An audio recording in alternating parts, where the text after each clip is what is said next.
Access બાર therapy તે શું છે? આપણા માથામાં ફરતા 32 પોઈન્ટ આવેલા છે. આપણે કર્મમાં માનીએ છીએ, કર્મની થિયરી ઉપર જ આ 32 પોઈન્ટ છે કે આ 32 પોઈન્ટ ઉપર આપણે જ્યારે જેન્ટલી ટચ કરીએ છીએ, કોઈને એમ થાય કે કંઈક અડી રહ્યું છે કે કંઈક થઈ રહ્યું છે, ત્યારે એમાં એક એનર્જી પ્રવાહ પસાર થાય છે અને એ આખા તમારા પગના મસલ્સના તળિયાના મસલ થઈ તમારા આખા શરીરમાં થઈ અને માથામાંથી વાઇબ્રેશન બહાર જાય છે. તો તમારી અંદર રહેલી બ્લોકેજ એનર્જી રિલીઝ થાય છે, એટલે તમારા કર્મ રિલીઝ થઈ જાય છે. તો બધા એવું કહે ને કે ભગવાન જોડે માગવું, એ બેઝ ઉપર એ રોજ યુનિવર્સને કે યુનિવર્સ હવે હું શું કરું, યુનિવર્સ હવે હું શું કરું. બરોબર 12 પતી ગયા એટલે મારામાં એક ટ્રીમેન્ડસ શિફ્ટ દેખાયો મને. હિલિંગ તમે રિસીવ પણ કરો? હા, આપણે ઘણી વખત આવે છે કે ભાઈ આપણે સામે સારું આપે તો ઘણી વખત સામે એના દુઃખ દર્દ તમે લઈ લો, આવી જૂની બધી વાતો છે, પણ આમાં એવું કશું નથી. હિલિંગ આપો પણ છો ને હિલિંગ લઈ પણ રહ્યા છે.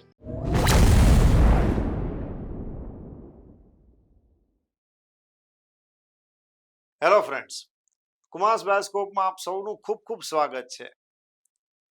ફ્રેન્ડ્સ, આજનો અમારો પોડકાસ્ટ જે છે તે હેલ્થ રિલેટેડ છે, એટલે કે સ્વાસ્થ્ય સંબંધિત છે. આયુર્વેદ તે ભારતનું નહીં પણ વિશ્વનું પ્રાચીનતમ ચિકિત્સા શાસ્ત્ર છે. પરંતુ આયુર્વેદમાં પણ એવું લખ્યું છે કે બહુની ચિકિત્સા શાસ્ત્રાણી પ્રચલંતી લોકે હે, એટલે કે આયુર્વેદ સિવાય પણ બીજા ઘણા બધા ચિકિત્સા શાસ્ત્રો છે જે સમાજમાં પ્રચલિત છે. આજે પણ આપણે જોઈએ છીએ કે યોગ, નેચરોપેથી, એલોપેથી, હોમિયોપેથી, આ ઉપરાંત રેકી, સુજોગ વગેરે ઘણું બધું અસ્તિત્વમાં છે અને લોકોને તેનાથી ફરક પણ પડે છે, લોકો સાજા પણ થાય છે. આ બધું સર્ચ કરતા કરતા મને એક નવો શબ્દ ઉડીને આંખે વળગ્યો, એક્સેસ બાર થેરાપી. હવે મેં તો આના વિશે કોઈ સાંભળ્યું જ નહોતું. મેં મારા ફ્રેન્ડ સર્કલમાં પણ પૂછ્યું, પરંતુ એ લોકોને કોઈ ખાસ ખબર નહોતી. પછી મને આના વિશે થોડી વધુ જાણવાની ઉત્સુકતા થઈ, તો મને ખબર પડી કે એક્સેસ બાર થેરાપી તે ઘણા બધા ફિઝિકલ, મેન્ટલ અને સાયકોલોજીકલ પ્રોબ્લેમને સોલ્વ કરે છે. હવે જો એક્સેસ બાર થેરાપી ઉપર પોડકાસ્ટ કરવો હોય તો તેના એક્સપર્ટને પણ મારે શોધવા જ પડે. એટલે એક્સપર્ટને સર્ચ કરતા કરતા એક નામ મારા ધ્યાનમાં આવ્યું, સેજલબેન જોશી.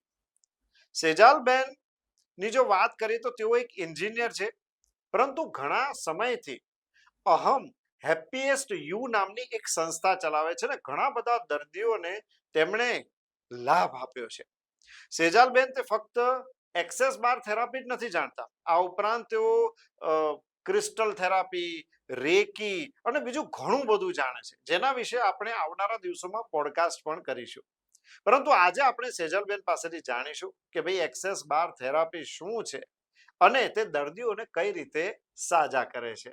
સેજલબેન, અમારા કાર્યક્રમમાં આપનું ખૂબ ખૂબ સ્વાગત છે. થેન્ક યુ મને અહીંયા આમંત્રિત કરવા બદલ, અને તમારા પોડકાસ્ટ થકી મારો જે પણ ઉદ્દેશ્ય છે અને ખુશીઓને ફેલાવવાનો જે ખાસ કરીને મારો ઉદ્દેશ્ય છે, એના માટે તમારો ખૂબ ખૂબ આભાર કે મારો અવાજ બધા સુધી પહોંચે અને લોકોને આ કનેક્ટિવિટીથી એમના જીવનમાં બી ખુશીઓ ફેલાય. વાહ, શું વાત છે, ખુશીઓ ફેલાવવી, આ એક બહુ જ ઉમદા વિચાર છે તમારો. એક્સેસ બાર થેરાપી, પહેલા તો મેં આ નામ વાંચ્યું તો હું જરા માથું ખંજવાળવા માંડ્યો કે ભાઈ એક્સેસ બાર થેરાપી શું હોય, પણ પછી જાણ્યું કે ભાઈ બહુ ઉપયોગી થેરાપી છે આ તો. અને પછી સર્ચ કરતા મેં કીધું એમ તમારું નામ પણ મને મળ્યું. હવે તમે આ મૂળ તો એન્જિનિયર છો, પરંતુ થેરાપીના જે ફિલ્ડમાં તમે ઘણા વર્ષોથી કાર્યરત છો. અહમ નામની એક સંસ્થા પણ તમે ખોલી છે, હેપીએસ્ટ યુ એ પાછું તમારું સ્લોગન પણ છે કે જે બીજાને ખુશ રાખે, જે તમે હમણાં વાત કરી. હવે સૌથી પહેલા એ જણાવો કે આ એક્સેસ બાર થેરાપી તે શું છે? એક્સેસ બાર થેરાપી એક ટચ થેરેપી છે. એ 1990માં ગેરી ડગલર્સે આની શોધ કરી હતી અને એમણે આ ટચ થેરેપી ક્રિએટ કરી હતી. એમાં એવું છે કે આપણા માથામાં ફરતા 32 પોઈન્ટ આવેલા છે. આપણે કર્મમાં માનીએ છીએ, કર્મની થિયરી ઉપર જ આ 32 પોઈન્ટ છે. ભગવાને બધા દેવતાઓ બનાયા, એવી બધી મિથ, મેથોલોજી, રિયાલિટી ચાલે છે. પણ કોઈ એ વસ્તુ પર ફોકસ નથી કરતું કે આ 32 પોઈન્ટ આપણને ભગવાને કેમ આપ્યા છે, 32 દાંત છે, 32 પોઈન્ટ છે, એ કોઈ દિવસ કોઈ જાણે એવાનો પ્રયત્ન નથી કર્યો. પણ ગેરી ડગલર્સે એનું એક નાનું અમથું સમાધાન કર્યું છે. જે લોકો બોડી મસાજર હોય ને એ લોકોને આનું ડિટેલમાં ખબર હોય છે. પણ ગેરી ડગલર્સે એટલું ડિટેલમાં જાણવા બદલ આપણને સિમ્પલી કીધું છે કે આ 32 પોઈન્ટ ઉપર આપણે જ્યારે જેન્ટલી ટચ કરીએ છીએ, કોઈને એમ થાય કે કંઈક અડી રહ્યું છે કે કંઈક થઈ રહ્યું છે, ત્યારે એમાં એક એનર્જી પ્રવાહ પસાર થાય છે અને એ આખા તમારા પગના મસલ્સના તળિયાના મસલ થઈ તમારા આખા શરીરમાં થઈ અને માથામાંથી વાઇબ્રેશન બહાર જાય છે. અને જ્યારે વાઇબ્રેશન બહાર તમારા શરીરમાંથી બહાર જાય છે ને તો તમારી અંદર રહેલી બ્લોકેજ એનર્જી રિલીઝ થાય છે, એટલે તમારા કર્મ રિલીઝ થઈ જાય છે અને એનાથી ચક્રા, બોડી ડિસીઝ બધું જ હીલ થઈ શકે છે. આ આખું સેશન 45 મિનિટ જેવું હોય છે. 45 મિનિટ, 30 મિનિટ કે 1.5 કલાક મેક્સિમમ, જે રીતની એનર્જી ફ્લો થતો હોય એ રીતે અમે આંગળીઓ મૂકતા હોય છે અને થતું હોય છે. તો સેજલબેન, તમે કહ્યું તેમ આ જે એક્સેસ બાર થેરાપી છે તેના બધા જ પોઈન્ટ માથામાં જ આવેલા છે. હા, માથામાં જ એ આવેલા છે. 32 પોઈન્ટ છે અને એ પાછા કર્મથી જોડાયેલા છે. એટલે આપણી ગીતાની થિયરી પણ અહીંયા પાછી લાગુ તો પડે છે, લાગુ જ જાણે પડે છે. અજાણે, ડાયરેક્ટ, હા, ઇનડાયરેક્ટ. હા. હવે તમે જે એમના શોધકની વાત કરી ગેરી, એ કયા દેશના હતા અને કઈ સાલમાં એની શોધ કરી? 1990માં ગેરી ડગલર્સે કરી. એ યુએસના છે અને એના માટે થોડી સ્ટોરી છે. હવે મને પૂરી યાદ નથી, થોડી થોડી છે, હું કહી જે કઈ હોય શકું. હા, નાનકડી કહી દો. તો એમાં એવું હોય છે કે ગેરી ડગલર્સનો સમય થોડો સારો નથી ચાલતો હોતો, તો બધા એવું કે ને કે ભગવાન જોડે માગવું માગવું, એ બેઝ ઉપર એ રોજ યુનિવર્સને કે યુનિવર્સ હવે હું શું કરું, યુનિવર્સ હવે હું શું કરું. ઓકે. મારી જોડે મારી છોકરીની બર્થડે આવે છે, મારે આના માટે પૈસા જોઈએ છે, મારે આમ કરવું છે, શું કરું શું કરું. તો એક દિવસ એમને ફોન આવ્યો કે ભાઈ અમે નવું મસાજ સેન્ટર કર્યું છે, તમે આવો. ફ્રી મસાજ હતો તો એ ગયા કે યુનિવર્સ મને કંઈક સાઇન આપી રહ્યા છે, તો એ ગયા અને ત્યાં એમને 32 પોઈન્ટ માથામાં આવેલાની ખબર પડી. હવે એમણે પ્રશ્ન કર્યો કે આ 32 પોઈન્ટનું મારે શું કરવાનું છે, એવો યુનિવર્સને ક્વેશ્ચન પૂછ્યો. અને એ બેઝ ઉપર એમણે એમના ફ્રેન્ડ ડોક્ટર ડેન સાથે મળીને આ ચેનલાઇઝ કર્યું કે આપણા માથામાં આવેલા 32 પોઈન્ટ છે એને કઈ રીતે આપણે યુઝ કરીએ જેથી માણસને ઇઝીલી ડાયરેક્શન, રિયાલિટી અને ફિઝિકલ અવેરનેસમાં ચેન્જ થાય. તો ટૂંકમાં તમે જે આખી વાત કરી તો એમાં એ બધું એક અનાયાસે, એક એક્સિડન્ટલ આ થેરાપીની શોધ થઈ છે, પણ બહુ સારી એવી થઈ છે ને લોકોને એનાથી ઘણો બધો લાભ મળી રહ્યો છે એવું તમારું કહેવું છે. હવે અહમ સંસ્થા તમે ક્યારે ખોલી અને અત્યારે અહમ સંસ્થામાં તમે કયા કયા પ્રકારની ટ્રીટમેન્ટ આપો છો? ઓકે, અહમ મેં 2018માં જ્યારે મારું હિપ્નોથેરાપી ખતમ થયું હતું ને લોકો મને કે બેન તમે સારી થેરાપી કરો છો, તમે એક ફોર્મનું નામ વિચારો. તો અહમ બ્રહ્માસ્મિ, એ વખતે બધા બોલતા હતા અહમ બ્રહ્માસ્મિ. ઓકે, બ્રહ્માસ્મિ એ તો બહુ કોમન નામ છે, પણ બ્રહ્માસ્મિ એની પાછળનો ઉદ્દેશ્ય તો યુનિવર્સની લેંગ્વેજ હેપીનેસ છે. એટલે કે આપણે ગુજરાતીમાં વાત કરીએ છીએ, જર્મની જર્મનમાં વાત કરશે, મૂગા માણસો હાથથી વાત કરશે, પણ ભગવાન જોડે વાત કરવી હોય ને તો ખુશીથી વાત કરવી પડશે, કારણ કે એમને માત્ર ને માત્ર ખુશીની જ વાતો આવડે છે. એટલે અહમ, હું ક્રિએટર, અને જ્યારે તમે ક્રિએટર છો તો સદા ખુશ, એટલે તમે સદા ખુશ. Right right. તો ટૂંકમાં આ રીતે તમે આ આખી વસ્તુની શરૂઆત કરી. અચ્છા સેજલબેન, તમે આ બધી વાત તો બહુ જ સરસ કરી કે એક્સેસ બાર કેવી રીતે શોધાયું, કોણે શોધ્યું, કયા દેશમાં શોધાયું, અને તમે આ સંસ્થામાં પણ બહુ સરસ રીતે કામ કરી રહ્યા છો. તમે કેટલા વખતથી એક્સેસ બાર થેરાપી આપી રહ્યા છો? હું 2022થી એક્સેસ બાર થેરાપી આપી રહી છું. એ પહેલા મેં ઘણી બધી મોડાલિટી શીખી હતી, હિપ્નોથેરાપી, સાઉન્ડ થેરાપી, રેકી, અને તો બી મને હંમેશા એવું લાગે કે બધા રડી રડીને શું કરવા હીલ કરવા. હિપ્નોમાં મારે રડાવવા પડે, રેકી આપું તો બી એ લોકોને ડિસ્કમ્ફર્ટ સામે આવે. અને જ્યારે મેં એક્સેસ બારનું સેશન લીધું તો વાવ, કેવી મજા આવી. એક તો માથા ઉપર છે એટલે મારે સુઈ જ જવું પડે, લેવાના સમય જેમ હું સામેવાળાને આપું તો એને બી કમ્પલસરી સુઈ જવું પડે. પછી જ માથા પર, નતર તમે ઊભા ઊભા આપો તો તમે થાકી જાઓ, એ માણસને બી એ થાય. અને જે મેં એક્સપિરિયન્સ કર્યો સેશનમાં કે વાવ, એનાથી મેં એક્સેસ બાર શીખી. અને શીખ્યા પછી હું રેગ્યુલર, એમાં એવું કહેવાય છે કે અમુક દિવસના 12 પૂરા થાય ને એટલે તમારા એક સ્ટેજ પતી જાય, તમે બુદ્ધા સ્ટેજની વધુ નજીક જતા રહો. બુદ્ધા સ્ટેજ એટલે નિરામય સ્ટેજ. તો એના માટે મેં 3-4 મહિના રેગ્યુલર 12 લીધા અને આપ્યા. એટલે મારા નંબર ઓફ 12 પતી ગયા એટલે મારામાં ટ્રીમેન્ડસ શિફ્ટ દેખાયો મને. હું બોલી નથી શકતી, મને ગુસ્સો બહુ આવતો હતો, એ બધું મારામાં ઓછું થઈ ગયું. જે રેકી હિપ્નો પછી ઓછું તો હતું પણ એકદમ જ ડિસઅપિયર થઈ ગયું મારામાં. અને એના બદલે હું રડી નથી, કોઈ સાધના નહીં, કશું જ નહીં. ખાલી મારું 1 કલાકનું સેશનનું જે ડેલિકેશન હતું એ જ મારે પૂરું કરવાનું હતું.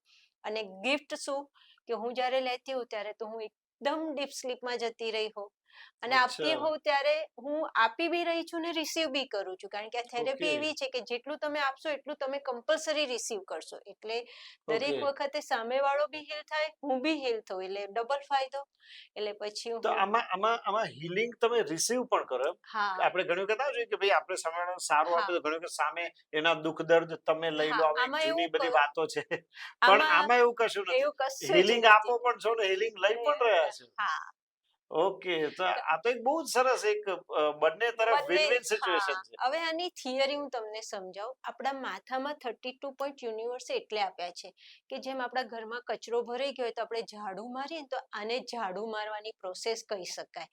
આપણી આજુબાજુ એનર્જી છે, તમે એનર્જી છો, લાઇટ એનર્જી છે, ફૂડ એનર્જી છે, પણ આપણે બધું ગ્રાપ્સ કરીએ છીએ ત્યારે જજમેન્ટ કરીએ છીએ. આ લાઇટ તો ખરાબ છે, અહીંયા અંધારું છે, પણ અંધારું નથી, એ એનર્જી છે. તમારા ઘરમાં 2 ફેસ હશે, પોઝિટિવ નેગેટિવ, અને ત્રીજો ફેસ હશે ન્યુટ્રલ. તમારે હેવી ઇક્વિપમેન્ટ ચલાવવા હોય ઇલેક્ટ્રિકલ તો તમે ન્યુટ્રલ ફેસ વગર નહીં ચલાવી શકો. અને પોઝિટિવ ને નેગેટિવ ભેગા નહીં થાય ત્યાં સુધી સિમ્પલ ફેસ કોઈ બી ઇલેક્ટ્રિકલ ગેજેટ નહીં ચાલે. તો આપણી બોડીમાં પોઝિટિવ નેગેટિવ સેલની બનેલી છે. સાયન્સે જ કીધું છે કે આપણા શરીરમાં પોઝિટિવ ને નેગેટિવ બંને ચાર્જ છે, પણ આપણે નેગેટિવ ને નેગેટિવ જોઈએ છે, એનાથી રિસીવિંગ બંધ થઈ જાય છે. એ જજમેન્ટ છે. જ્યારે તમે આ ટચ થેરેપીનો ઉપયોગ કરો છો ત્યારે તમે એ વાઇબ્રેશનને લઈ રહ્યા છો, એ એનર્જીને લઈ રહ્યા છો કે નહીં કે સારું કે નહીં કે ખરાબ, જસ્ટ એનર્જી લઈ રહ્યા છો. અને તમારા સેલમાં થઈને જ્યારે પસાર થાય છે ત્યારે સેલમાંથી એક પ્રકારનો ચાર્જ છૂટે છે અને એ સીધો જ ડિસઅપિયર એક વરાળ ફોર્મમાં હોય છે તો તરત અદ્રશ્ય થઈ જાય છે. અને તમે એટલા રિલેક્સ ફીલ કરો છો કે તમને ઊંઘ આવી જાય છે. હવે થેરાપિસ્ટ તરીકે હું જ્યારે તમને આપું છું તો તમને જ્યારે આપી રહી છું તો એ એનર્જી મારા શરીરમાંથી બી પસાર થશે.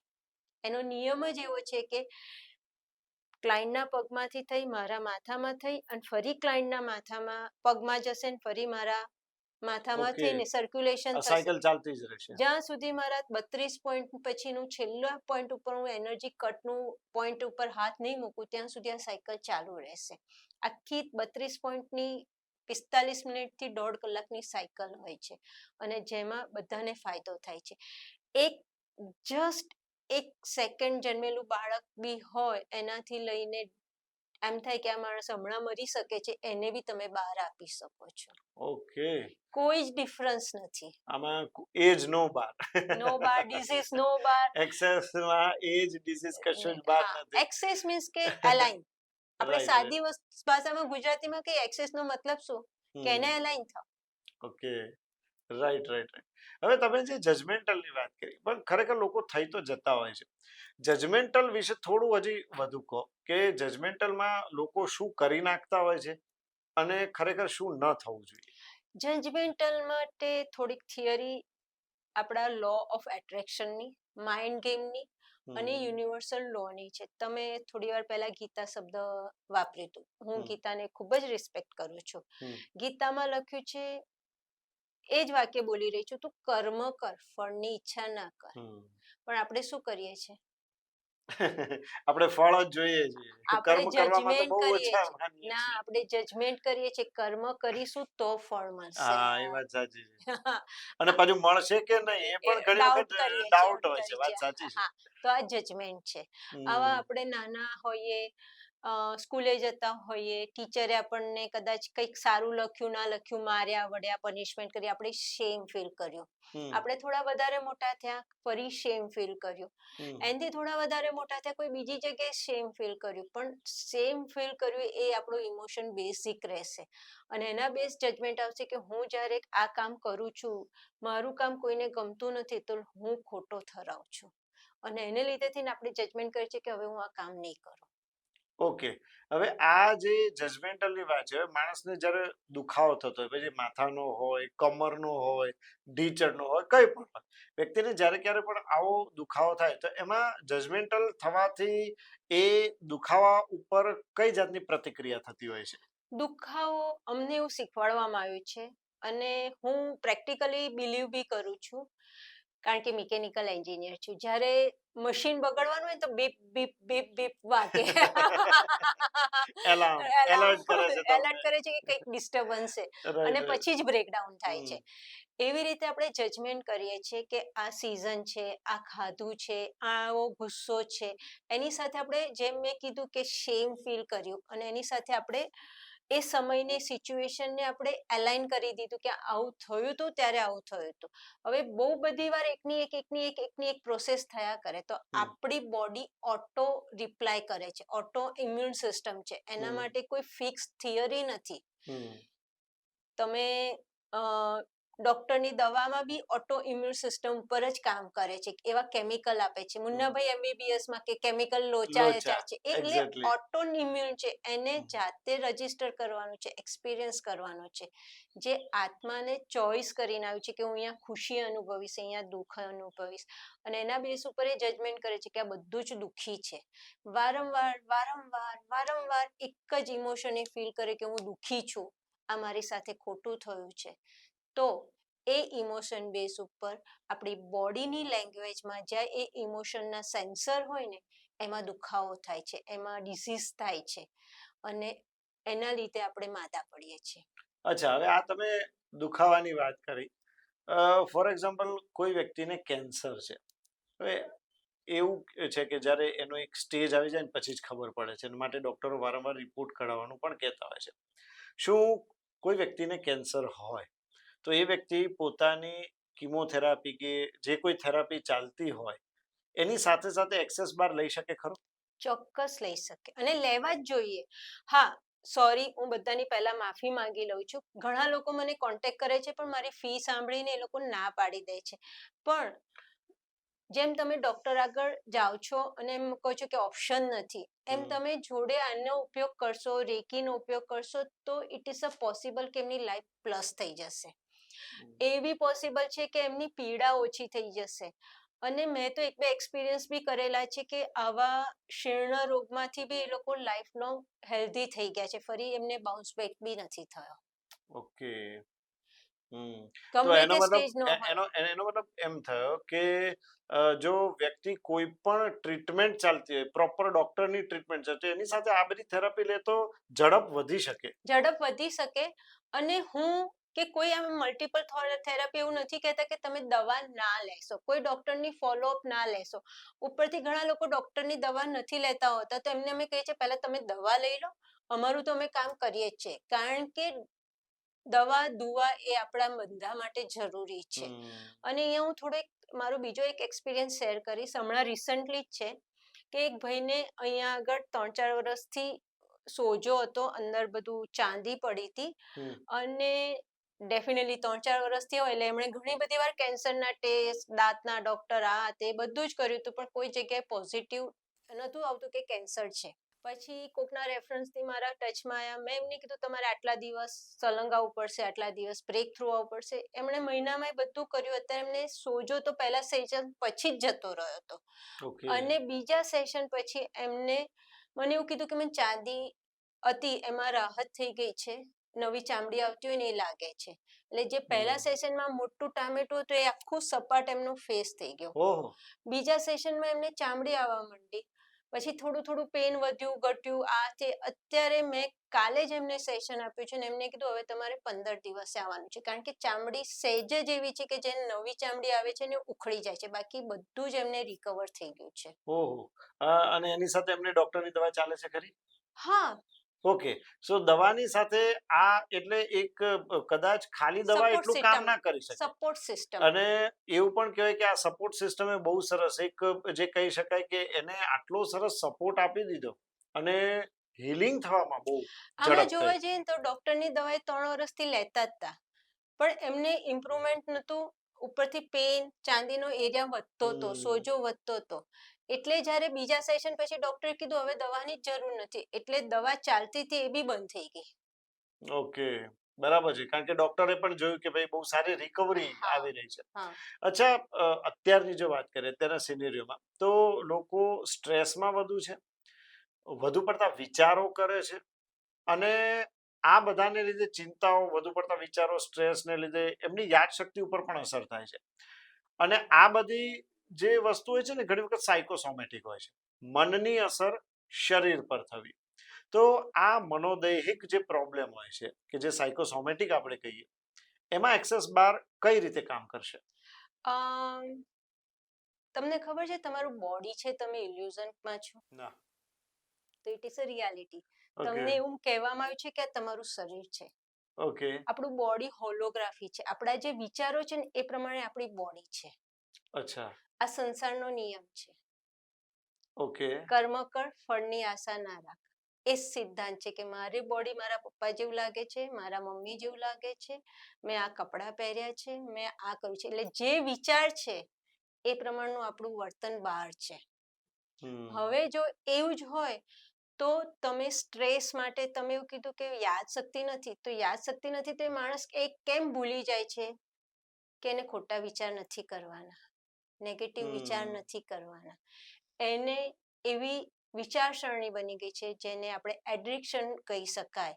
જેમ દારૂનું એડિક્શન કે તમાકુનું એડિક્શન હોય છે, એવી રીતે માણસોને નેગેટિવ વિચાર કરવાની આદત પડી ગઈ છે કે આ મારા માટે કામનું નથી, હું આ કામ ખોટું જ કરું છું, લોકો મને કોઈ જગ્યાએ એપ્રિશિએશન નથી આપતા. ઓકે. એ બધાને લીધે થઈ અને એ જે એકચ્યુઅલી વર્કઆઉટ થવું છે, જે સારા વિચાર કરવાના છે એ વિચારને હા કઈ વાંધો નહીં, એમણે મારું એપ્રિશિએટ કર્યું તો કઈ નહીં, હું કાલ બીજું કામ કરીશ, એને મને એપ્રિશિએશન આપશે. રાઈટ રાઈટ એ રાઈટ. વિચારવાને બદલે જો મન ના આપ્યું, જો મન ના આપ્યું. ઓકે, મારા કામની કદર નથી થઈ. હા, કામ એક્ઝેક્ટલી. નથી. હા વ્યક્તિને વખાણ બહુ સાંભળવા છે હા પોતાના. હા. રાઈટ તો રાઈટ. એના માટે જો બીજાએ ના કર્યું તો હું એ લોકોને અત્યારે આ પોડકાસ્ટ જે જોશે બધાને પૂછું, શું તમે લોકો તમારા કામના એ વખાણ કરો છો? તમે સારું કર્યું છે એવું પોતાને કહો છો? શાબાશ બોડી, શાબાશ માઇન્ડ, ઓકે. શાબાશ. શું વાત છે. એવું ક્યાંય તમે બોડી અને માઇન્ડ બંનેને શાબાશી આપવાની છે, એમને હા પણ એપ્રિશિએટ હા કરવાના છે. એવું ઓકે. એવું એવું કોણે કર્યું છે? ના, એવું તો લગભગ કોઈ નથી કરતું. તમે કરો છો? હા, જાતે સોરી. આમ પીઠ થપથપાવે કે ભાઈ વાહ. દાખલા કે હું કોઈ સરસ કામ કરું તો ક્યારેક કહું કે વાહ કુમાર, તે સરસ કામ વાવ, કર્યું એ જાતે, ગજલ. કારણ કે બીજું કોઈ વખાણ નથી કરતું, જાતે કરી લેવા. હા, તો એ વખત તમને સારું લાગે, સારું લાગે પણ છે. તમે એવું ખોટું કામ બી કરીને એવું કહો કે વાહ, ના, એ તો શક્ય નથી. તો એ જજમેન્ટ આવી જાય છે. અને એમાં તો આત્મા ડંકે કે આ ખોટું થઈ ગયું મારાથી. હા, તો આ આત્મા ડંખે છે તમારું જજમેન્ટ છે. જો કોઈ સારું કામ કરશે તો કોઈ ખરાબ કામ કરશે, તો જ પૃથ્વી બેલેન્સ થશે, તો જ નેગેટિવ પોઝિટિવ ફેસ બેલેન્સ થશે. ઉત્તર ધ્રુવ દક્ષિણ ધ્રુવની જે પોઝિટિવ નેગેટિવિટી છે એ આ જ આપણા વિચારો છે. ઓકે. તો ખોટા કામને હું એપ્રિશિએટ નથી કરતી, પ્રોત્સાહન નથી તો આપતી. ખોટું છે ત્યારે સત્યની કિંમત છે, હા અંધારું છે તો જ હા, અજવાળાની કિંમત છે. ચલો આ ઓકે. કામ મારાથી થઈ ગયું, વોટ નેક્સ્ટ? ગેરીએ કીધું છે ક્વેશ્ચન પૂછો, વોટ નેક્સ્ટ? ઓકે. આન્સરની આશા ના રાખો, જસ્ટ વોટ નેક્સ્ટ, પછી જે વિચાર આવે એના ઉપર કામ કરો. ઓકે. તમને જ્યારે સ્ટ્રેસ લાગે છે તો પોતાની જાતને શાબાશી આપો, સેલ્ફ ટોક કરો કે ભાઈ હા, મારા ઇન્સ્ટા પર ઘણીવાર હું નાના નાના પેચીસ મૂકતી હોઉં છું, એમાં હોય છે કે how to manage stress, stress વખતે સેલ્ફ ટોક કેવી રીતે કરવી. હું હિપ્નો પહેલા સેલ્ફ ટોક નથી કરતી, પોતાની જાત સાથે વાત કરનારને આપણે ગાંડા કહીએ છીએ. અત્યારે મારા છોકરાઓ મને ઘણી વાર કહે છે કે મારી મમ્મી ગાંડી છે, જાતે જ કહે છે કે સેજલ ચલ હવે તારે બહાર જવાનું છે. ઓકે. તો એક કંપની તરીકે એક ઇલ્યુઝનને રિયાલિટીમાં કન્વર્ટ કરવા માટે, એક વિચારને ગાઈડ કરવા માટે આપણે સેલ્ફ ટોક કરવી પડશે. આપણે એને એક મંદિર બનાવવું પડશે, મંદિરમાં રોજ પૂજા કરવી પડશે, એ વિચારોને પ્રોત્સાહન આપવું પડશે. ત્યારે તમારા મંદિરમાં લોકો આવશે, તમને એપ્રિશિએશન આપશે, અને તમારું જો ઇલ્યુઝન છે જે તમને સ્ટ્રેસ આપે છે એ તમને પોઝિટિવલી કોન્ટ્રીબ્યુટ કરશે.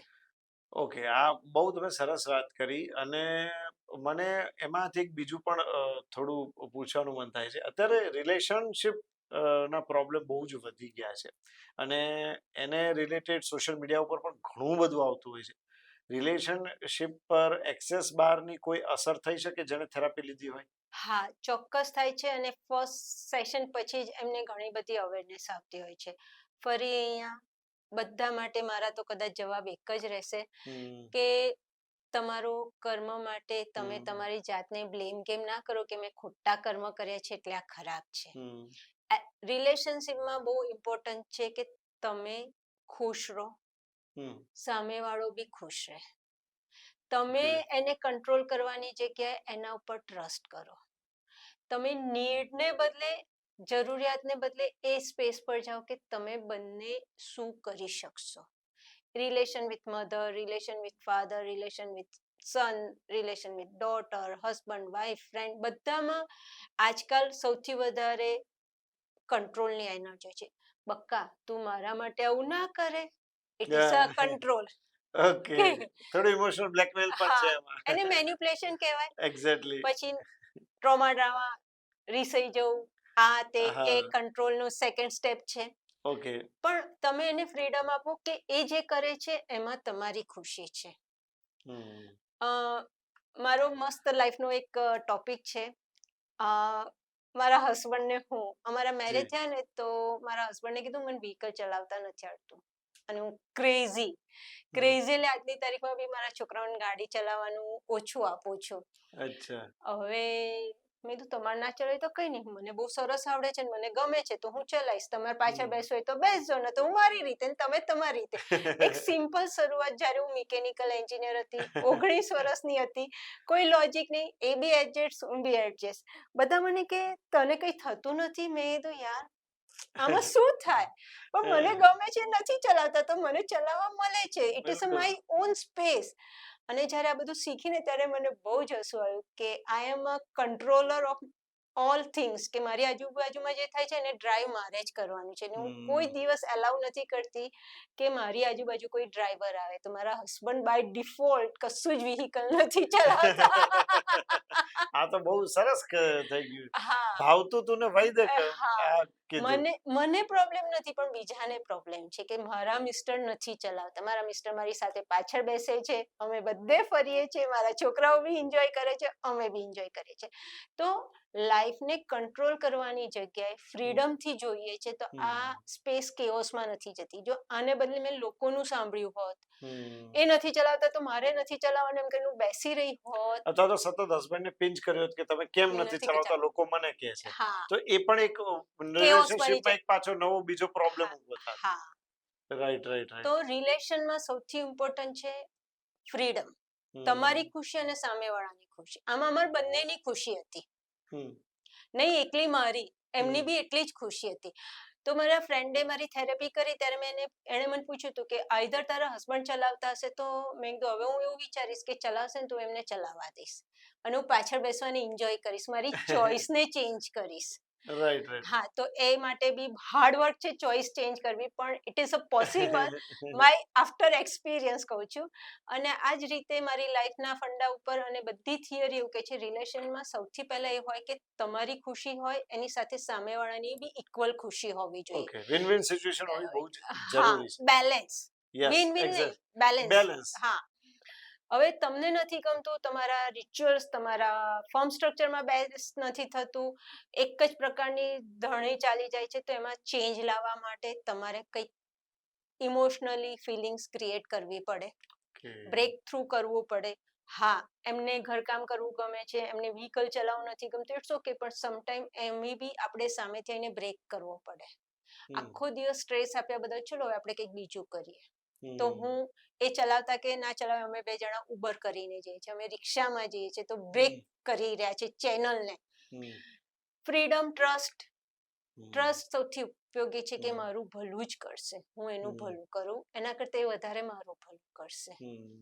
તો એ રિયાલિટી, જો આ છે ને આમ જ છે ને તે મારું ભલું કરતી જ નથી, તો એકચ્યુઅલી એ રિયાલિટી ક્રિએટ થાય છે. ઓકે, જે તમે વિચારો છો એવું એ વસ્તુ ક્રિએટ ઊભી થતી હોય છે. હા. પણ તમે આજે ચોઈસની વાત કરી કે ચોઈસને બદલવાની હોય છે, એ અઘરું હોય છે.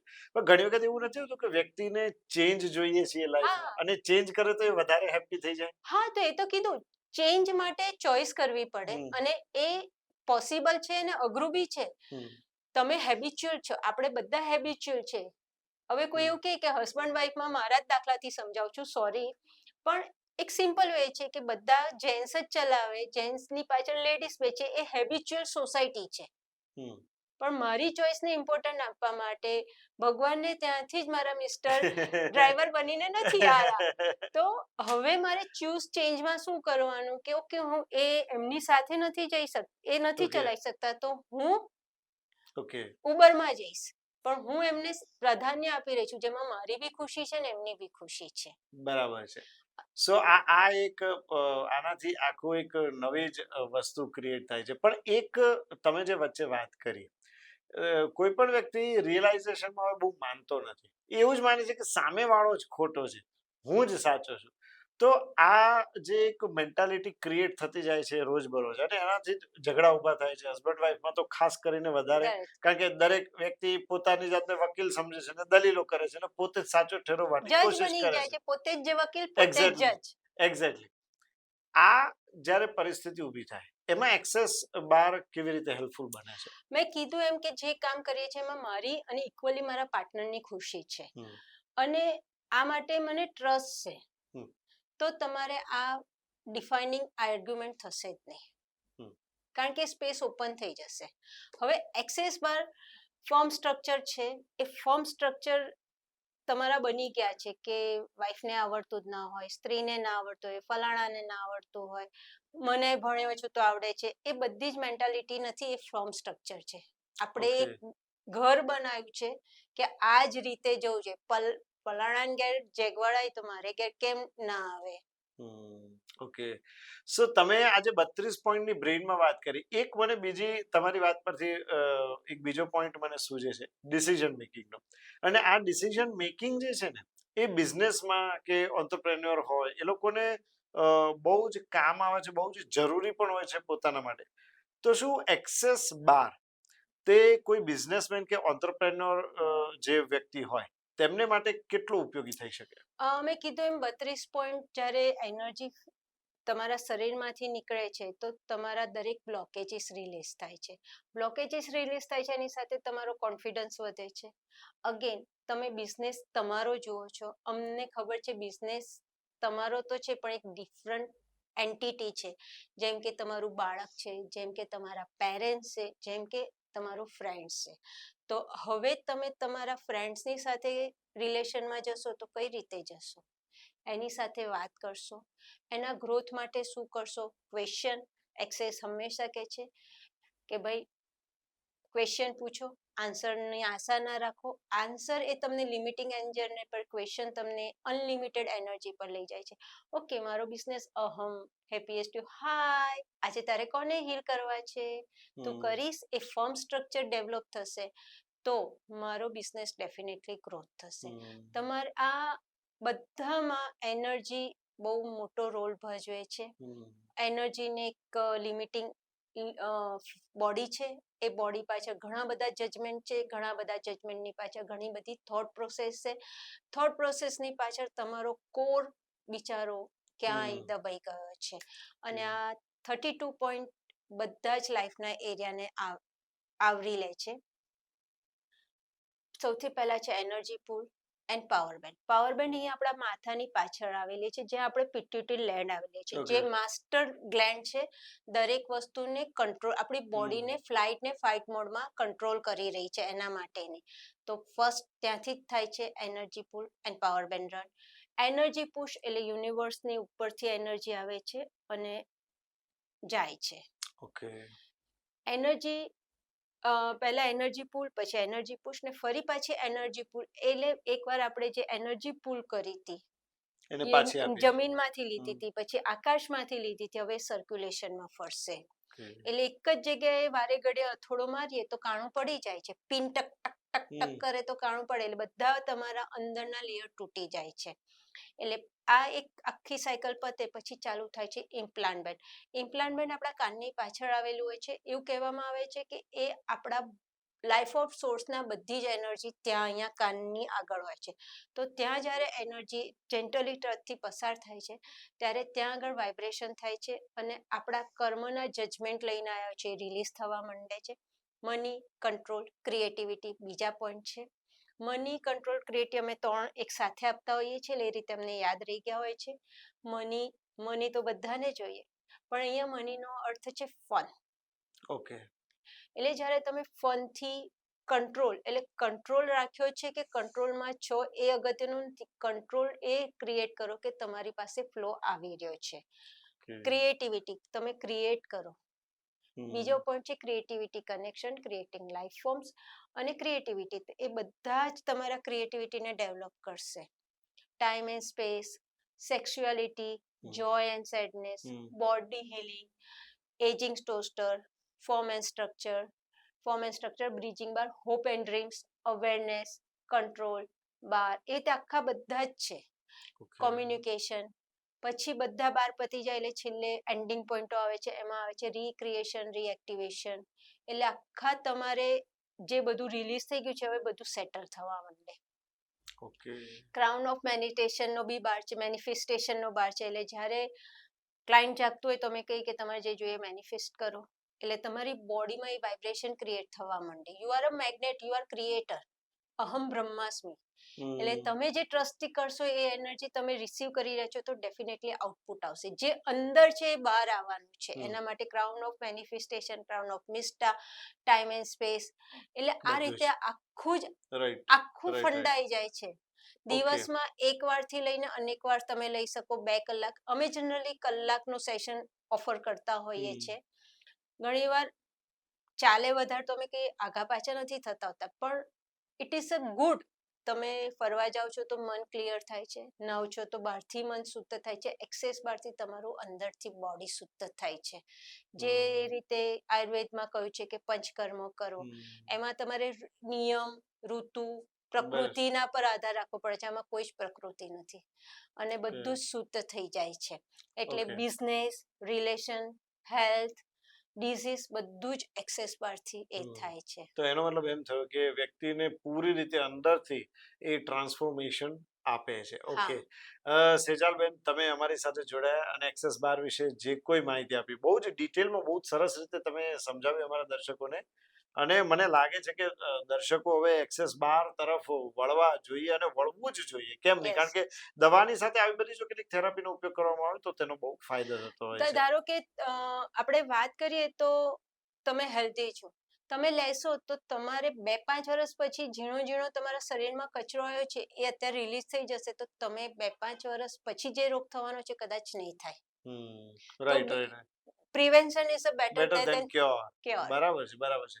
તો ટૂંકમાં એક્સેસ બાર કે એના જેવી બીજી જે કોઈ થેરાપીઓ છે, જે ઓલ્ટરનેટિવ થેરાપી તરીકે છે, જેમાં દવા નથી, ડ્રગલેસ થેરાપીઓ છે, આનો ઉપયોગ કરીએ તો બહુ જ ફાયદો થાય. સેજલબેન, તમે અમારી સાથે જોડાયા તે બદલ તમારો ખૂબ ખૂબ આભાર. Thank you. તો ફ્રેન્ડ્સ, આ હતા સેજલબેન જોશી કે જેમણે બહુ જ સરસ રીતે એક્સેસ બાર થેરાપી વિશે વાત કરી. ભાઈ, તમારું અંદરનું આખું ટ્રાન્સફોર્મેશન થાય અને વ્યક્તિ આખો અંદરથી ચેન્જ થાય. ખાસ કરીને અહીંયા પણ કર્મની જ થિયરીઓ લાગુ પડે છે. તો જો તમને ક્યાંક પણ એવું ફીલ થતું હોય કે મારી જાતમાં કંઈક ચેન્જીસ લાવવા છે, અથવા હું ઘણા વખતથી આવા પેઇનથી સફરર છું, તો દવાની સાથે જો એક્સેસ બાર થેરાપી જેવી ડ્રગલેસ થેરાપીનો ઉપયોગ કરવામાં આવે તો ખરેખર ખૂબ જ સુંદર પરિણામ આવી શકે છે. પછી તે તાજું જન્મેલું બાળક હોય કે પછી 100 વર્ષની વ્યક્તિ હોય, એક્સેસ બાર થેરાપી પરિણામ આપે છે. તો હાલ બસ આટલું જ. ફરી મળીશું નવા પોડકાસ્ટમાં નવા મહેમાન સાથે. ત્યાં સુધી નમસ્કાર.